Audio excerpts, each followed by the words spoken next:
There she is. I'm the Deputy Chief Safety Officer for police. So, Yay, you're here. Sorry, I got lost. My navigation sent me all around. Well, I'm glad you sent something because I wouldn't have come over. Oh, so you beat me here because of my Hey, that's true. yeah, he It's might true. have sent you the wrong. I told wrong him not to worry place. though. You were on your way. You were gonna be Thanks, here. Jason. Appreciate it. We're in good shape soon. So. I'm Scott, by the way. I'm Sharp. Nice to meet you, Nice Sharp. to meet you. Do you want a mic or do you want a lapel?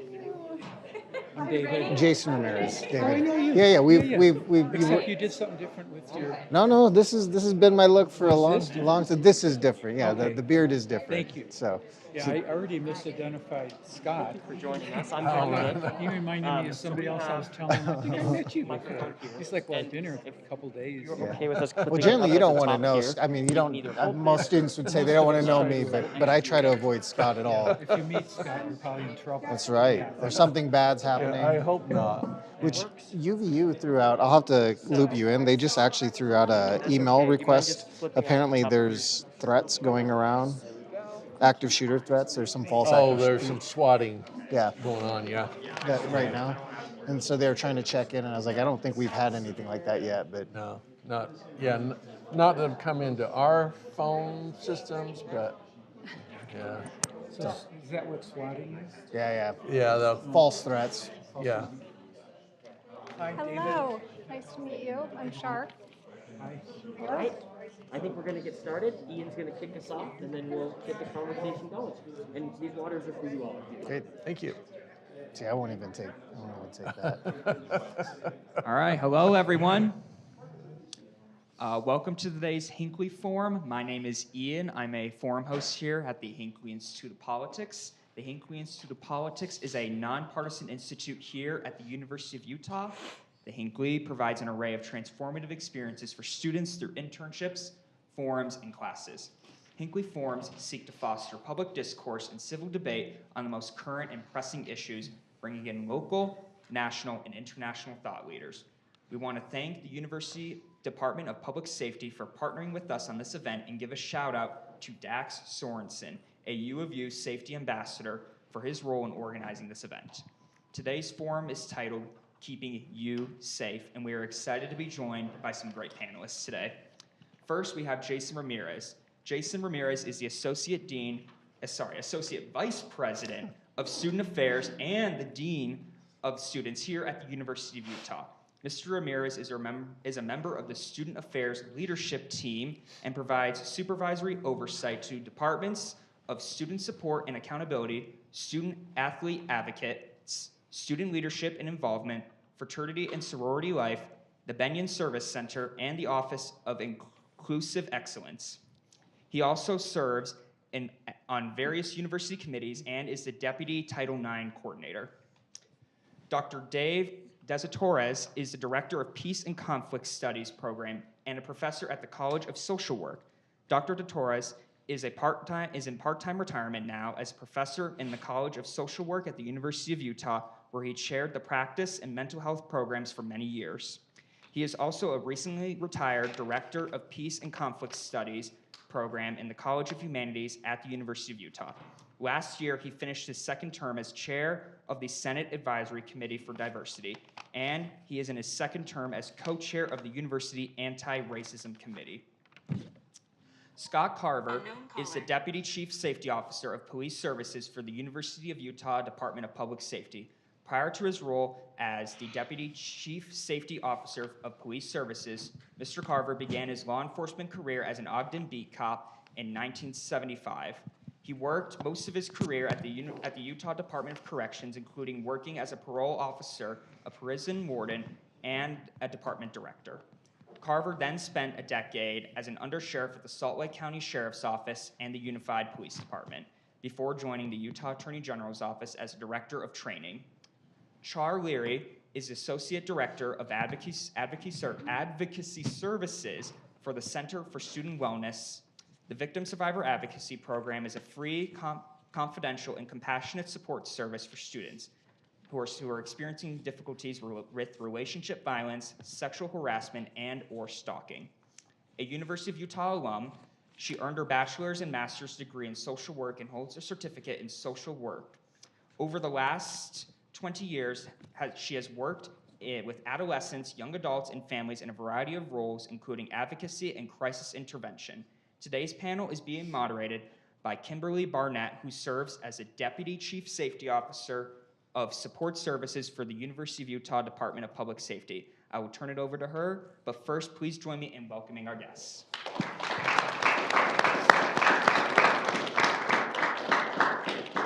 All right, thank you so much. I am so happy to be here this afternoon. Welcome.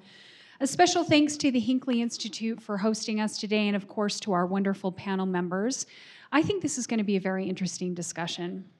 So, panel members, before I throw out my first question to all of you, let me start out by saying that I think we can certainly all agree that we are all united by the desire to feel safe. It really is a basic human need. But the word safe can mean many different things, relating to the self, interpersonal relationships, community conflicts, even global safety issues. It can refer to one's physical safety from criminal behavior or even a natural disaster, but it can also be related to mental health and one's feeling of being emotionally safe. So, panel members, with that being said, of course, today's panel discussion is titled Keeping You Safe on Campus. What does safe mean to you, and how does your work contribute to safety on campus? Jason, I think because you're closest, I'm going to start with you, and I'm going to come sit next to you all. Yeah.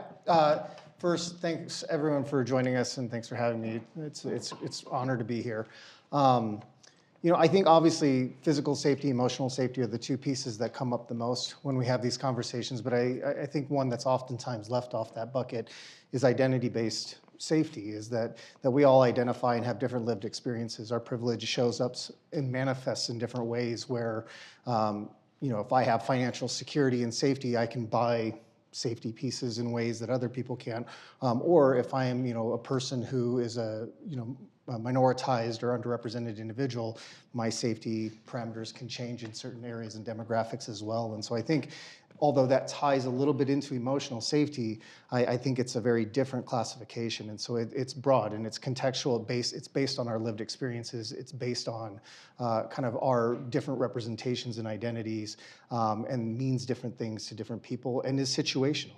There are several times, I'm not from Utah. I came from the Midwest, Iowa, which is very similar to Utah, a little more marginalized or majority-based, not from a religious standpoint, but from an ethnic majority. It has more ethnically white folks than even Utah does.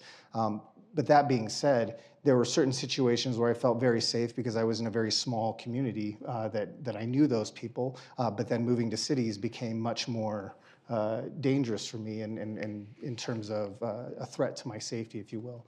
And so I think it becomes very situational and depending on your lived experiences and identities. Great, thank you. Well, thank you, Kim. And again, welcome. Very much appreciate your interest in this topic because it is something that drives us all. And again, from the perspective of the police department, our role is to make you feel safe from crime, from threats, from violence, from those sorts of things. But as Jason explained, it is very individual and situational because, as you know, and it can transform from day to night. In the middle of the day, everybody is much more confident in their safety. At night, perhaps walking through the campus where there might be dark spots, unknown people, that might change your perspective on do you feel safe or not. I can say that this campus is a relatively very safe campus. As you're aware, we do a Clery report, which reports on all the crimes that have occurred within the identified categories every year. And that report is published on our website that you can go in and see. But we did a very quick comparison with a couple of other campuses, like size, like communities, like student populations, and found that we are no different. We do not experience any higher levels of, the areas we looked at were sexual assaults, fondling, and aggravated assault. Sexual assaults being rapes. And those are very unfortunate type of crime that we track because they do occur here.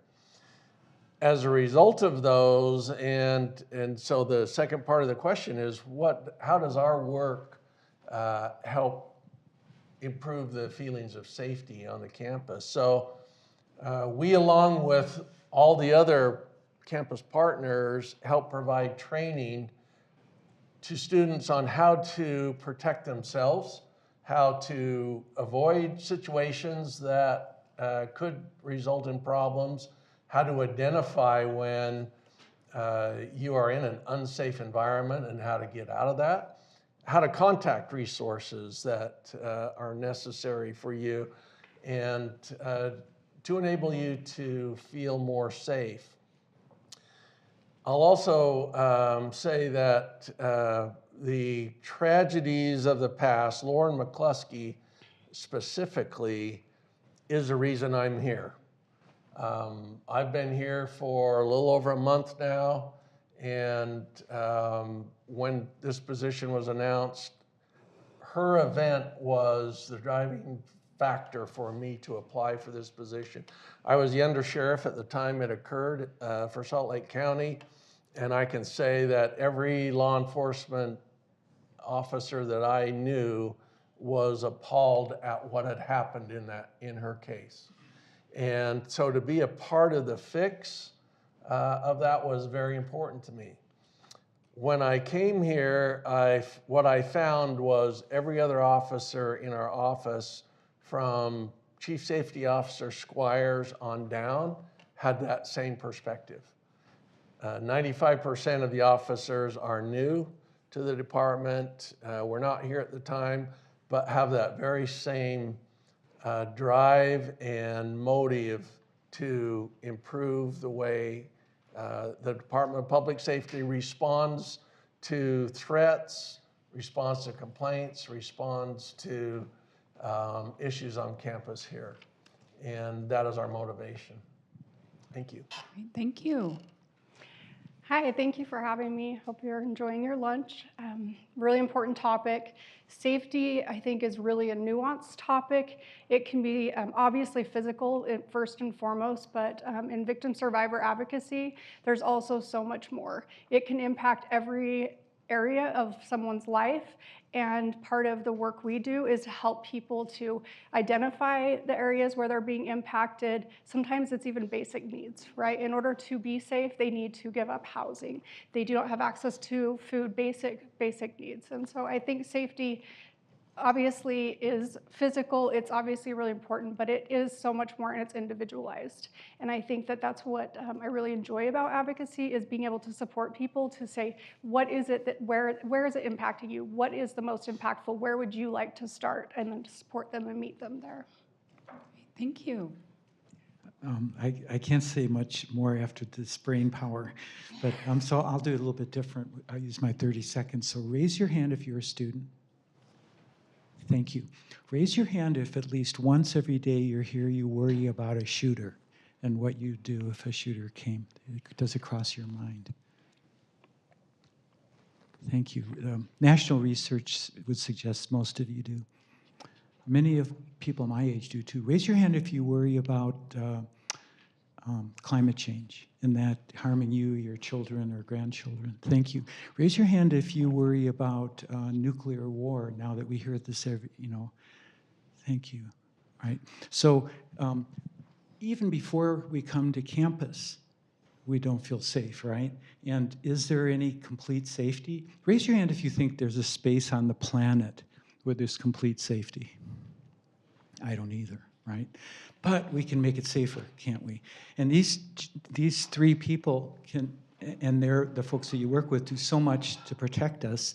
I think what I'll focus on, being a peace and conflict social worker, I know you're social worky too, is probably talk a little bit about emotional safety and bullying in the classroom, and also fear from our peers, as well as bullying from people that have more power than us. So we'll get into that.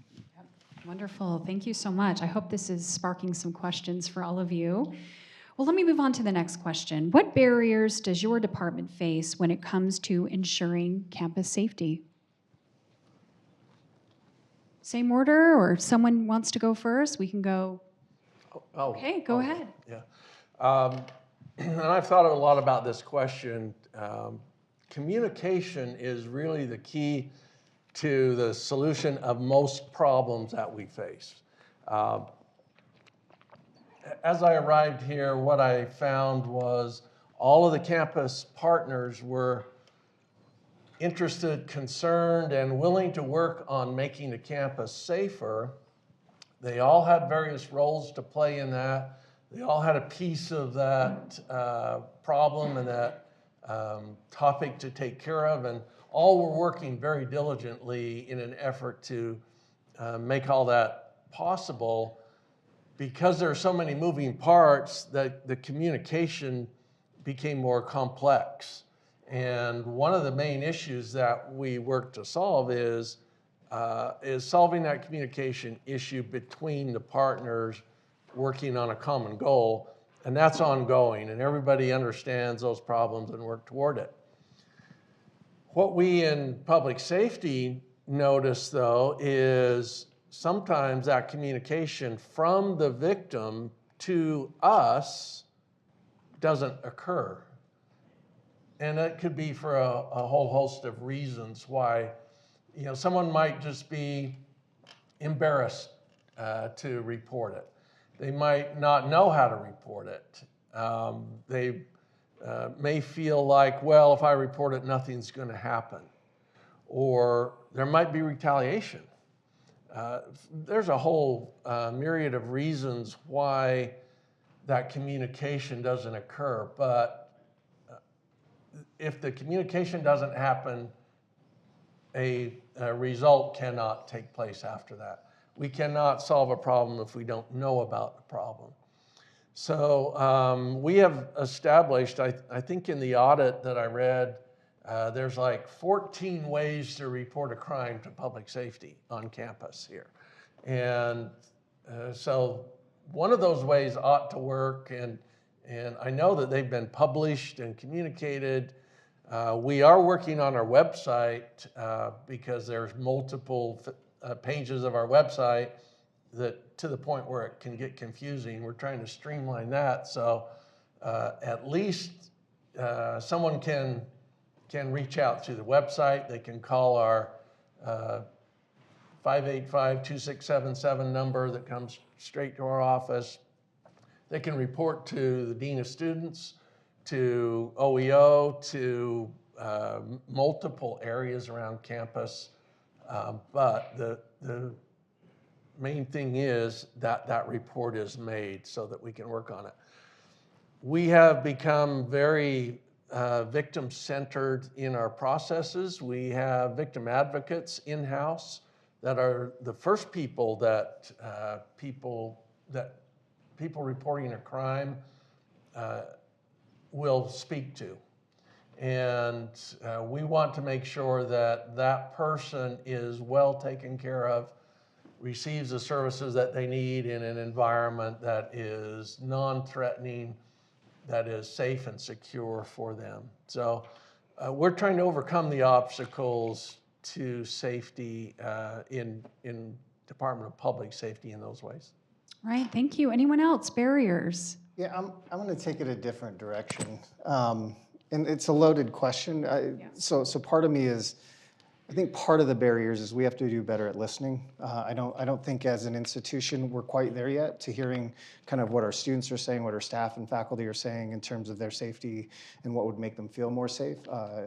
Yes, communication plays a role of that, but I think honestly you all have said quite a bit. And sometimes the institution does a good job at listening to that and actually hearing what you're saying, and sometimes we don't do a very good job and we miss the mark. And we need to get better at trying to miss the mark less. I think other barriers on top of resources, because I think you're always going to hear resources play a significant role in our abilities to be as comprehensive as we can be, is the political barriers, the very nature of Utah, the very nature of the balance between the legislature and the institution and our priorities and what we're trying to achieve and accomplish. And I think those are elephants that we don't often like to acknowledge because they're difficult to acknowledge. But they are barriers because sometimes we're at odds with even our own state of what we're hoping to accomplish versus what we're able to accomplish. And I don't want to, I'm not going to try to call out the direction or anything like that because I want to keep my job. But that being said, I think there are real barriers. We saw in this most recent legislative cycle where we were at odds with some of the proposed bills that were coming up, and they threatened the very nature of the identity of the institution and what our values are, what our foundational values are, and what we believe in. And it puts us in a very difficult position to then argue for that safety because they're part of they're our number one donor, if you will, to the institution. And so trying to make sure that we're playing that balance point, but also listening to our students and staff and faculty in ways that make them feel seen and valued and heard becomes very paramount, but then also trying to play the political game that we have to play, which is very difficult. Great point, thank you. Anyone else? Barriers? You raised your hand. I feel like Jason touched on what I was going to point out as well, so I'd be happy to let you jump in. Okay, if you twist my arm. Of course, we're talking about guns, and I only have a couple more days left before I retire, so I have less to worry about. But I'll just say, Those are goals. having moved from California, from Berkeley to here, there's a really different attitude about guns here, and I struggle with it too. So I just thought I'd name the word, right? Because we know that a lot of suicide as well as homicide involves guns. And the stats are really clear that you're not safer if you have a gun in your home. You're not safer if you have a gun, on your belt.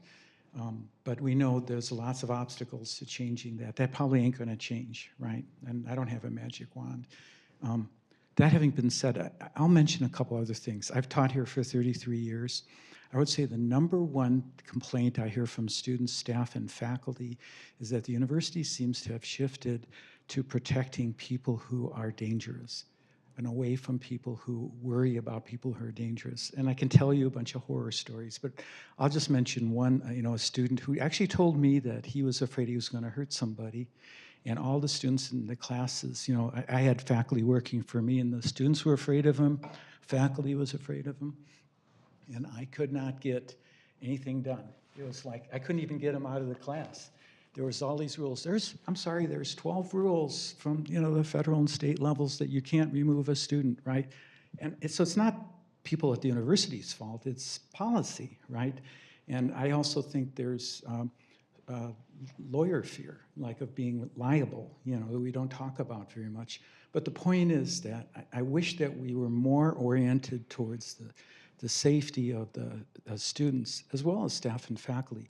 If it's the most stressful thing that people go through, like I had faculty who felt like of all the things they had to deal with being a faculty member, the worst was having a student who was dangerous. And in this case, a student that actually told me he had just bought a shotgun. I was the one that called campus police because no one else did, and warned them because I was afraid they'd go out there not knowing there was a gun in the guy's apartment, And I'm glad I'm not an officer because I wouldn't be good at it, right? So, I don't know what the restrictions are, but I guess what I would like to see is an open conversation about what keeps us from, intervening. Is it state law, federal law, fear of lawsuits? What are just to be frank about it, because my sense is we haven't been.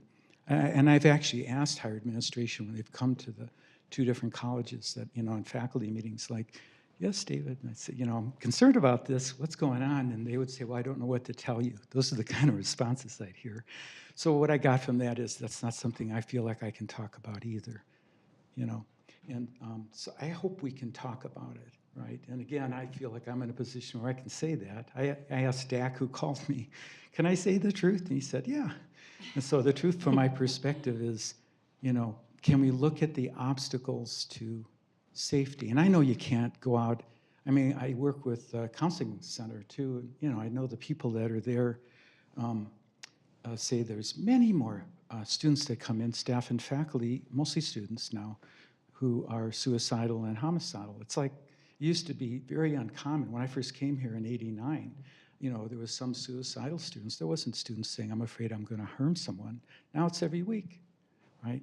And the stats show that the majority of you have depression and anxiety. I don't blame you, given how difficult the world is. The pandemic made it worse, right? So a lot of you have those kinds of symptoms, which is a whole nother internal safety thing, right? That we probably could put more resources in, because it's tough. It's hard being a student, and on top of that, being bummed all the time and not feeling like my mind is racing and I'm worrying. Probably a lot of you are anxious. A lot of staff and faculty are too, because probably part of it's social isolation of the pandemic, right? We can't change that for you. We wish we could kill the little germs, but they're not going away, right? They will probably have less. And all of you are probably a little bit safer than people my age from the virus, but nevertheless, I'm sure it's on your minds, right? So this is just some thoughts. Thank you. Yeah, thank you so much. And Dave, thank you for your informal poll that you gave the audience just a few moments ago. I want to build on that for just a minute and ask all of you what your interactions with students, what do you see as their primary concerns of safety? And I wonder if there's a disconnect between perhaps what policymakers and faculty and staff think are your primary concerns and what they actually are. So I'm curious with the students you interact with, what are you hearing? So as of, Shar, do you want to go? I feel like we've talked. Go ahead, a lot. I can go after you. Sure, you might take your answer again. That's okay. Okay. I'll find it. We I feel can come kind up of with something sad else. on this end of the panel. So I think as of late, speech has become something that is a very volatile topic right now, that we have hate speech flying around and we have identity-based and targeted speech at different populations on campus. And it's really hard to feel safe with the notion of free speech. I understand I understand the First Amendment. I understand the need to fight for our rights to free speech, but it is an incredibly difficult balance point of then making certain folks who are under attack for their identities to feel safe. And that's a lot of the conversation I'm seeing right now from students. Yes, there is physical safety pieces. There are a lot of identity-based pieces with police in terms of how are our police equipped to handle and respond to our diverse population, and are they trained appropriately? Are they, there's no mistake that there are generational gaps between us as administrators and our students. I can just simply say that I have a 17-year-old son we're currently doing college tours right now, which is fun, but at the same time, I've never felt more old in my life, because what he values, what he looks for is very different than what I do. And then again, it's a matter of perspective and experiences. But the less I acknowledge that, the more I hurt him. And so the more I need to acknowledge that makes it more, it makes him more open and willing to share with me what his concerns are. And I can tell you, again, it comes down to active shooting pieces. The gun violence that is in America right now is crazy and solvable, but we choose to not act. I think his identity-based pieces, although he's a little bit more white presenting than I am, he is not, he has identity-based issues that he deals with on the daily.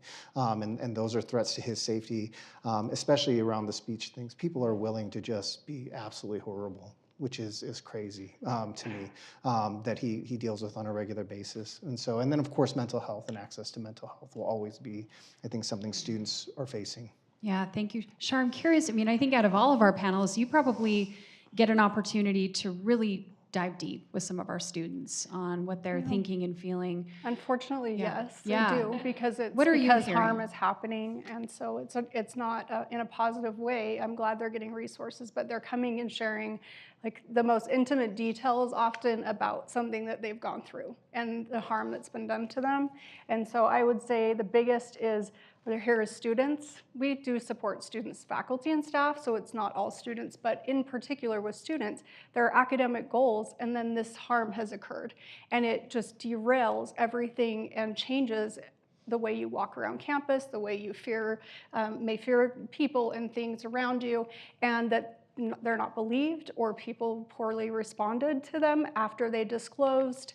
And I just think it's really important to remember that there's a lot of bias about survivors, and I think that's like the biggest thing that I hear is how they're perceived by professors, people questioning if they're going to be good in their profession because this harm they've experienced, and instead of the focus being on why are people harming them, like let's be real, they didn't do this to themselves. They're now navigating the world after harm. Thank you. Anyone? Yes, you want to add to that? I don't think that there's as much peace outside of themselves potentially as there is inside. And I want to be able to be with my mind and heart, and be okay with what I think and what I feel. And so I would say it's no one's business if you're depressed or anxious, but it's okay to ask for help. And I train therapists, future therapists, and it's possible to reduce anxiety and depression. There's all different ways to do it. Ask for help. And second to that, I would say, like when I still remember high school, which is amazing because it was so long ago. And I remember the kids in high school looking back on it who were the most likely to harm others. I could tell. Can't you too?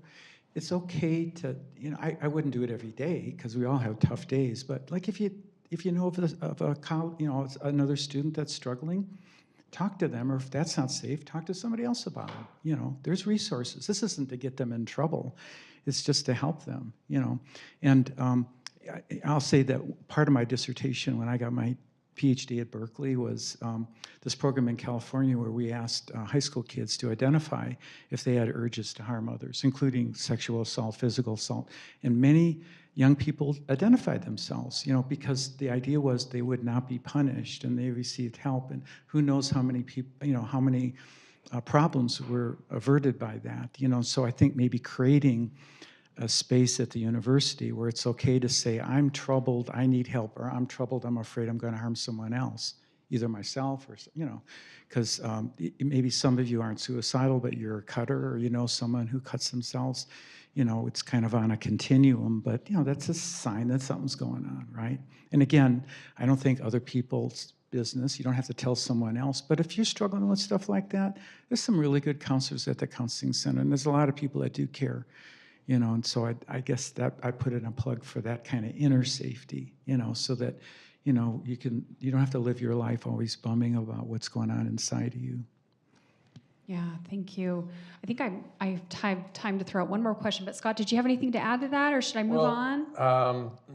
Being here about 10 minutes, I don't have a lot of history with interacting with the students, but what I will say about that is, as they come in, having suffered a crime of some sort, they're looking for resources, and those resources, as has been explained by Char and Dave, and Jason, who has a whole list of resources available to students, those need to be accessed and taken advantage of because they really can overcome the concerns. When students come here to campus, again, looking back on myself when I was your age, I didn't have a concern about some crime happening to me. I was excited to learn, to meet new students, to enjoy the campus and the social activities and the academic activities. Being a victim of a crime did not enter my mind. And that only occurs when suddenly you find yourself as a victim. And sometimes those resources are the means and sometimes the only means of overcoming the effects of that. Do not let being a victim of crime define the rest of your life, because it should not. And get the resources and the helps available that are here by experienced people for that purpose. All right, thank you. Let me throw out one more question to all of you, and then we'll open it up. Hopefully, some of you have questions for us. So, we often hear that safety is everyone's responsibility. What responsibilities do individuals on our campus have to improve safety, and how can we help to empower them to fulfill these responsibilities? Who wants to take a start at that one? Is it Dave's turn? Dave's got the mic up. Okay. I kind of talked about it last time, so I sort of stole my own thunder. We're talking about a tough subject, right? And so what I'd like to say to you is don't forget to let people you love know that you love them.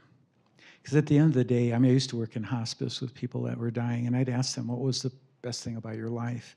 And it was always their relationships, And I think there's a lot of evidence that good relationships are more connected to feeling okay in the world, including safety, than any other factor.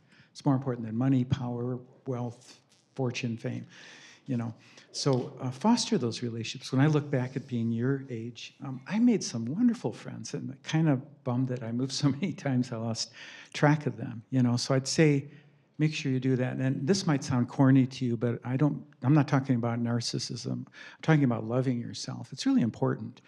And we can, in our culture, if you say you love yourself, people kind of roll their eyes like, you think you're better than. No, that's narcissism, is when I don't think I'm okay. And so I try to make up for that by trying to act like I'm better than everyone. I'm talking about just being okay with myself. And so my wish for all of you is to feel okay with who you are right now. And so because our culture is so oriented towards being better, so that I can be okay. We have the New Year's resolutions. What can I do to improve myself? And it's okay to improve yourself, but what if right now you're okay? And I would wish that for you, because I would say so many students I know, and faculty, people that have published a million things and probably should be really happy and proud, feel empty inside. It's very common on this campus and sad. There's no faculty here, so they're not hearing this message, but that's what I would say. And we would like to pass the baton to my next person. Thinking about the responsibility of safety on campus, I think of mandatory reporting, and I work for a confidential office, and so it's a little different, but people don't find their way to confidential offices unless the mandatory reporting is done effectively and in a timely manner. And so I would definitely say that that's something that our office is actively working on improving and having a more universal approach to that, and taking out the fear of mandatory reporting, that the goal is that the university is obligated to provide resources after something has happened under Title IX. And that is often why people are pulled back on not reporting. And so just really wanted to name that there already is something in place where everyone who is a mandatory reporter knows that and should be following that, but we still need to, we can improve upon what we're doing. Great. Any last thoughts before we open it up to the audience? Yeah, I would say too that because we are a family, really, in all sense of the word, we are a family together, and any unsafe practice in anywhere in that family affects all of us in the family, and so that's why it is everybody's responsibility. It's important not to let bad behavior, unsafe conditions go without being addressed. Because it can cause problems for the next person and the next person, and can just grow from there. But we all are in this together. We all need to look out for each other. Unity, there's strength, and that's what we're trying to promote and to get everybody. And as I mentioned earlier, that's what I found here with all the campus partners that I've met with so far, is they are all unified in that effort. So I'm going to be a little controversial. Good. So I apologize. It sounds really pretty to say that we all have responsibility, but I really actually hate the term that we all have like this responsibility. Some of us have a bigger stake in the game than others. I was a first-generation college student. I didn't have a clue what college was like. How can I protect myself from things that I've never experienced? How can I make sure that I'm putting myself in safer places? Sure, there's some things like, should I drink a case of beer in a night? No, that's like pretty obvious that I shouldn't do things that jeopardize my physical health. I shouldn't bridge jump. I shouldn't do crazy things. You know, at the same time though, as a first generation student, I had no idea, you know, who would try to take advantage of me, who would not try to take advantage of me. College was a new experience. And I think a lot of students are put in situations where we expect you to know the answer, but how can you? And so I disagree a little bit. I think our primary responsibility as an institution is to create environments that are safe for you. And that onus lies on us, more so than the student. Are there some things that we need your help with? Yes. Like when there are things that are broken or things that are not working in ways or things that that we're not seeing, we need help identifying some of those pieces. But the responsibility should lie mostly on the administrators and the university in terms of making sure that we're looking at those environments from our lenses. Because I've been on a college campus now for over 20 years. At some point, I lose the ability to say, I shouldn't have warned you about that. I shouldn't actually have that ability if I've been here for 20 years because I kind of know what freshmen go through at this point in time. And if I'm not doing my job, then I can't protect you in a way that we should be. And so I think, yes, there's a little bit of shared responsibility, but I think it's an easy way for us to try to placate some of these things, and that's something we shouldn't do. We should accept that, no, we play a great role in your safety. You are entrusting us when you come to this campus to make sure that we're considering what our crime statistics look like, we're considering what our hot spots on campus are, and then it's our job then to make sure that we're writing policies, challenging other offices, departments, whatever, to make sure that we're doing the right things by you in these pieces. So that's my hot take. Thank you. All right, I'd love to open it up. We've got someone here with, oh, good.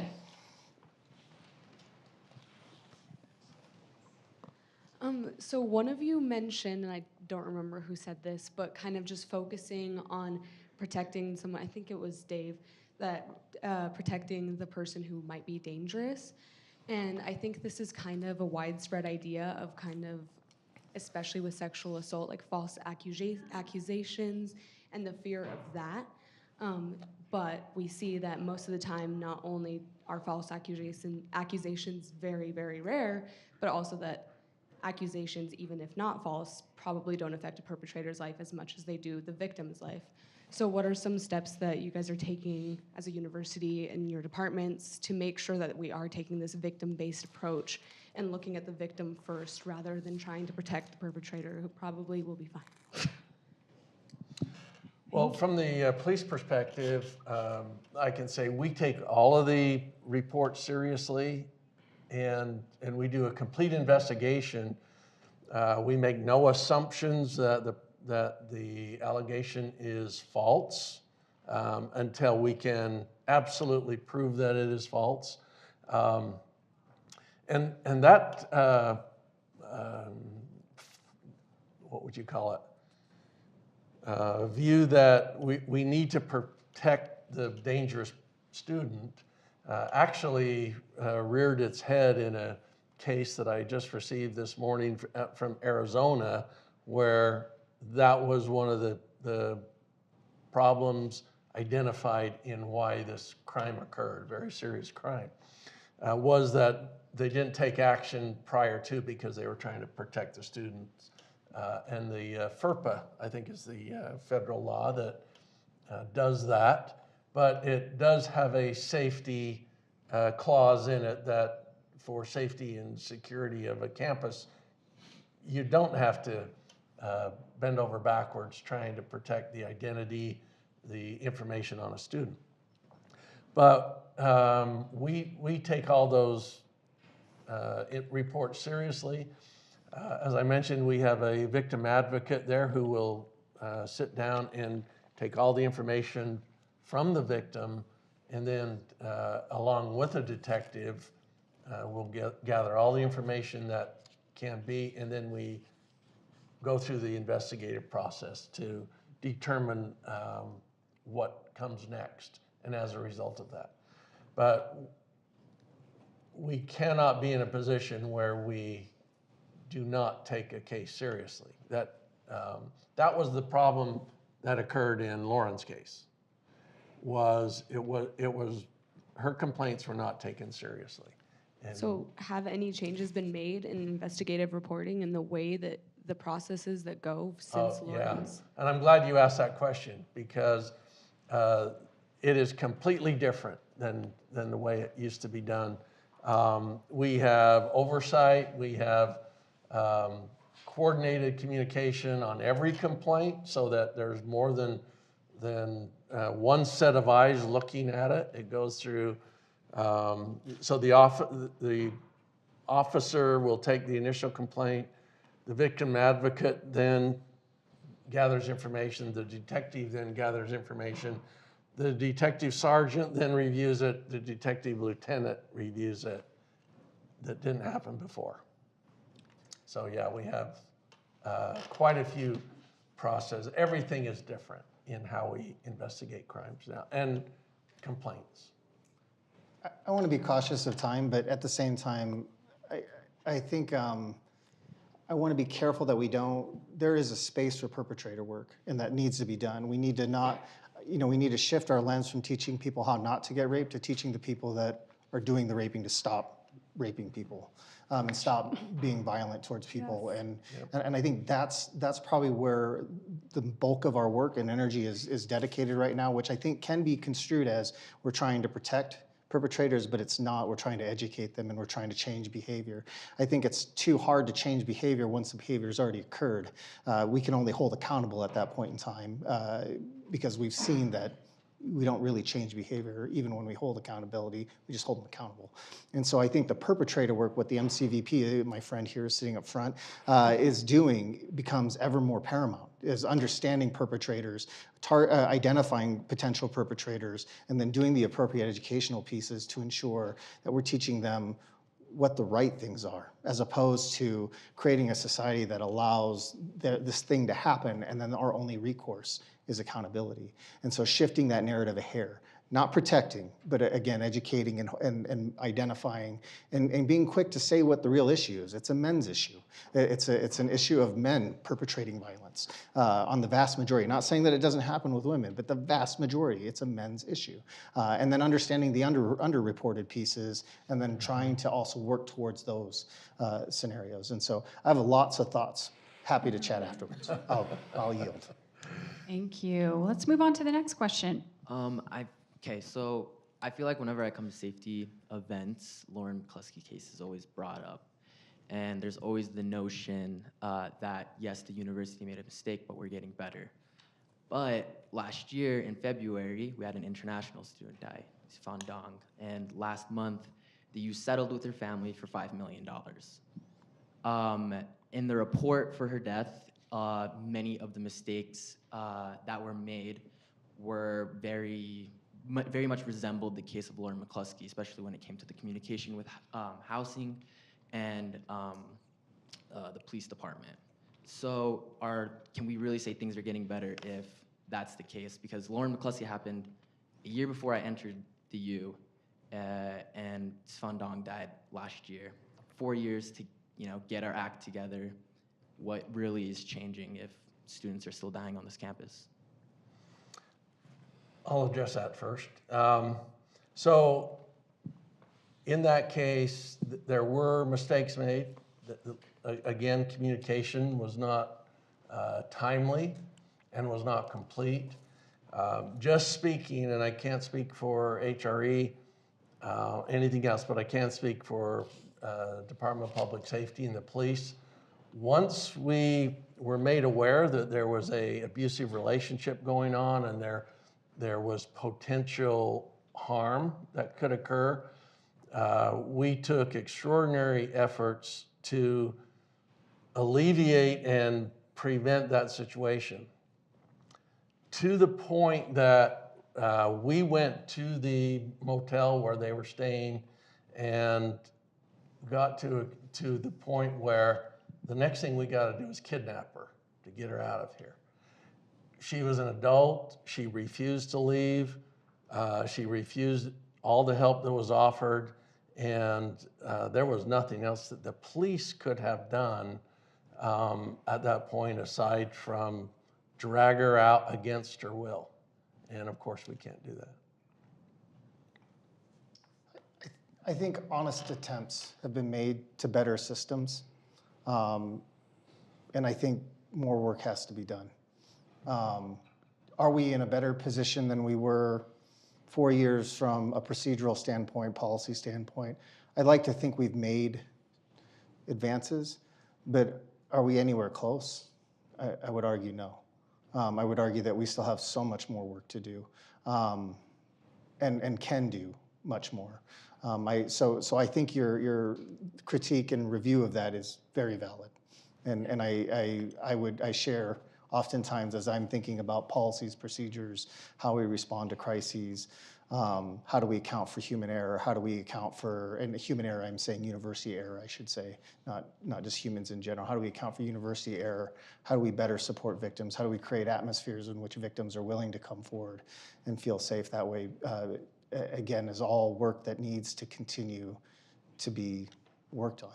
You know, as much as I'd like to think that we tweaked it and hit the nail on the head, we didn't. Dave, I think you have something to add, and then I think we have time just for one more question. I want to thank both of you for your questions. They're important ones. So quick responses. The child abuse literature shows that neglect is probably the most damaging of all forms of child abuse in the long run. And there's many people on this campus that are way more alone than they want to be. It's not their fault. It might be because of the way they look or how they dress or who they love and so on and so forth. I think we could do a better job at that. There's people talking about that, but I know right now on the campus, I know faculty, staff, and students who feel that way, and I think that that's something we could do a better job with. We need to keep talking about it. In relationship to the classroom piece, I think teachers have a responsibility to create a space that's welcoming, inclusive, and also if, you know, stuff happens in the classroom and a teacher doesn't say anything, that's inappropriate behavior, then we're colluding. And so it's my job if I'm teaching or one of my faculty's teaching, you know, it's my responsibility. And the last thing I'll say is without civility, you can put this in your notebook, it'll give you an A, you know, for your notes. Without civility, there's no civilization, you know, and so I think all of us have a responsibility, you know, to enforce that. It's possible to talk about anything. We're trying to today, and being civil. And we could talk about that in a whole nother session. What is civility? Okay, thank you. Anyone over here? We haven't gotten over here. Hi. I am wondering sort of maybe some history and then what we're seeing. I am pretty sure we all, at least every couple of years, have to take the community standards courses that go over issues of sexual violence and misconduct, misuse and abuse of drugs, identifying dangerous relationships and situations. And since the implementation of those types of courses at the university, have we seen a positive impact sort of in these types of incidents? Or are we running into an issue of a self-selecting group where the people who value these types of issues are paying attention, and the ones who aren't are not? Because I still hear racist, homophobic, sexist remarks. I still hear and see a lot of the things we're trying to teach against. So is this effective, or how could we be more effective with these types of lessons? I'm going to jump in here because my office manages these educational pieces, and I'm just going to say it. Let me be clear. These are check the box moments. We have to check the box because federally we're required to check the box in certain areas. But I will, till I'm probably no longer in a dean of student style role, say to the end of time that no training is going to, no 30-minute, no hour, no 2-hour training in an online forum is ever going to help prepare students in some sort of effective way, especially 35,000 students that have to take this. yes, we're required to do it, so we do it.